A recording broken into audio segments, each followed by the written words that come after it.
Shalom, kebenaran hari ini tanggal 21 April 2023 bertema mengasihi jiwa dengan benar.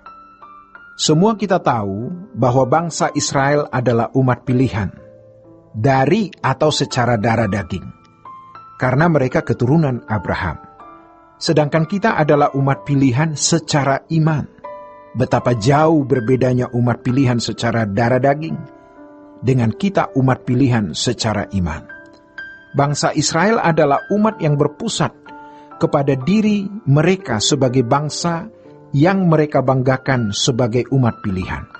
Tentu mereka berpusat pula pada negeri yang Allah janjikan, yaitu Tanah Kanaan. Mereka masih egosentris. Mereka tidak memedulikan bangsa lain, kecuali kalau ada orang asing yang tinggal di tengah-tengah mereka. Mereka harus terima sesuai dengan Taurat yang tertulis di dalam kitab Taurat mereka. Walau ada desain, ada rencana Allah di balik pemilihan mereka sebagai umat pilihan tersebut, yaitu dari bangsa itu akan dilahirkan Mesias. Berbeda dengan kita yang berprinsip teosentris. Kita tidak mengenal tanah perjanjian di bumi ini. Kita tidak perlu bangga sebagai orang Kristen, karena kita bukan akusentris yang berpusat pada nation, tetapi berpusat pada Kristus Tuhan dan Allah Bapa sebagai pusat kita. Kita harus memikirkan bangsa-bangsa lain. Kita tidak pernah bangga bahwa kita adalah umat pilihan, sehingga kita berpusat pada diri sendiri. Kita berpusat pada Kristus teosentris, berpusat pada Allah yang memikirkan bangsa-bangsa lain. Itulah sebabnya, di dalam amanat agung Tuhan Yesus, di Injil Matius pasal 28 ayat 18-20, Tuhan memberikan amanat agung, pergilah, jadikan semua bangsa muridku. Dan juga dalam Kisah Para Rasul, pasal 1 ayat 8, kamu akan menerima kuasa kalau Roh Kudus turun ke atas kamu, dan kamu akan menjadi saksi-saksiku sampai ke ujung bumi. Kalau bangsa Israel berpusat pada tanah Kanaan, kepada kita dikenakan status, kamu bukan berasal dari dunia ini. Berarti, kita tidak memiliki proyeksi atas dunia ini sama sekali. Ini yang akan sulit diterima oleh orang Kristen yang duniawi. Ingat, apa yang dikatakan Tuhan Yesus ketika ada orang berkata, Tuhan, aku akan ikut engkau kemanapun kau pergi. Tuhan Yesus berkata kepada orang itu di dalam Lukas pasal 9 ayat 58, serigala mempunyai liang dan burung mempunyai sarang, tetapi anak manusia tidak mempunyai tempat untuk meletakkan kepalanya. Pernyataan Tuhan Yesus ini sebagai reaksi dari apa yang dikatakan oleh seseorang yang menyatakan mau ikut Tuhan.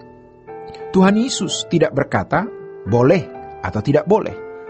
Di balik kata boleh atau diperkenankan Tuhan bagi orang itu dalam mengikuti Yesus, orang itu harus mengerti bahwa mengikut Yesus berarti harus mengenakan cara hidupnya yang berprinsip serigala mempunyai liang dan burung mempunyai sarang, tetapi anak manusia tidak memiliki tempat untuk meletakkan kepalanya. Banyak orang sudah terlanjur menyerap dan mengenakan cara hidup manusia di sekitarnya. Namun, di dalam kemurahan Tuhan yang begitu besar dan kebesaran Tuhan yang begitu tinggi, Tuhan masih memberi kita kesempatan. Memang ada ketakutan juga di dalam hati kita. Apakah orang bisa mengikuti jalan ini? Tetapi kita tidak perlu dan tidak boleh peduli orang mau ikut atau tidak. Yang penting, kita ikut Tuhan, ikut jalannya. Kita sebagai umat pilihan, sentralnya adalah Tuhan. Maka seluruh cara hidup kita haruslah cara hidup yang Tuhan Yesus telah kenakan.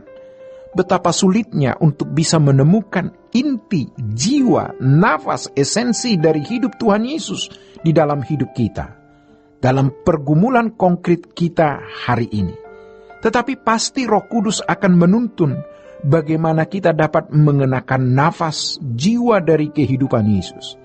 sehingga kita memenuhi yang dikatakan firman Tuhan, hidup yang kuhidupi di dalam daging adalah hidup oleh iman kepada Anak Allah yang mengasihi aku dan telah menyerahkan dirinya untuk aku. Kita harus mengerti maksud dan jalan Tuhan, yaitu kita harus membawa jiwa-jiwa ke dalam kerajaannya. Tidak boleh pergi sendiri, walaupun sebagian besar kita belum bisa diajak memikirkan orang lain, karena masih selalu memikirkan diri sendiri. Di sini iblis sering mencoba untuk membuat kita gagal fokus, hanyut tenggelam dengan banyak fokus. Setan itu jahat sekali. Tetapi kita tidak boleh terpengaruh, terganggu oleh banyak masalah yang terjadi dalam hidup kita.